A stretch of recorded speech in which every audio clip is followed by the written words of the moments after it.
Maithili express की शानदार प्रस्तुति।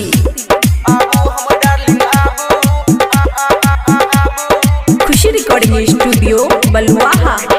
जींस टी शर्ट पहन के पर्स हाथ में लेके बाल आहा के खुले काला चश्मा लगा के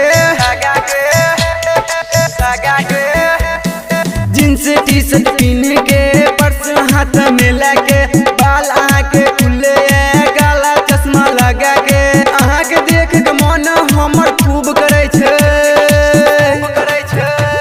आबू ये मैडम आबू आबू ये मैडम आबू बस आही कमी छे। आबू हमर डार्लिंग आबू बस आही कमी छे। हमर जिगर के टुकड़ा आबू बस आही कमी छे। आबू हमर डार्लिंग आबू बस आही कमी छे। बस आही कमी छे।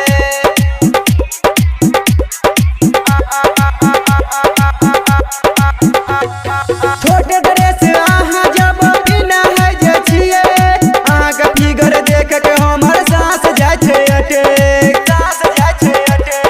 सांस जाय छै अटक। छोटे ड्रेस आहा जब बिना है जे छिए आहा के फिगर देख के हमर सांस जाय छै अटक। आहा के देख के छोरा सब सीटी मारे छै। सीटी मारे छै। आबू ये मैडम आबू आबू ये मैडम आबू बस आही कमी छे। आबू हमर डार्लिंग आबू बस आही कमी छे। हमर जिगर के टुकड़ा आबू बस आही कमी छे। आबू हमर डार्लिंग आबू बस आही कमी छे। खुशी रिकॉर्डिंग स्टूडियो बलुआहा। जाने कौन हमरा पर आहा जादू चलेने छिए। कदम हमर अपने आप आहा के पीछा भागे। आहा के पीछा भागे। आहा के पीछा भागे। जाने कौन हमरा पर आहा जादू चलेने छिए। कदम हमर अपने आप आहा के पीछा भागे। सुबह जी तू पर आहा के असर पड़ल छे। असर पड़ल छे। आबू ये मैडम आबू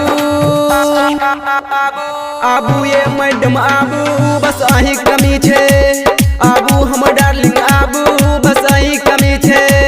हमर जिगर के टुकड़ा आबू बस आही कमी छे। खुशी रिकॉर्डिंग स्टूडियो बलुआहा।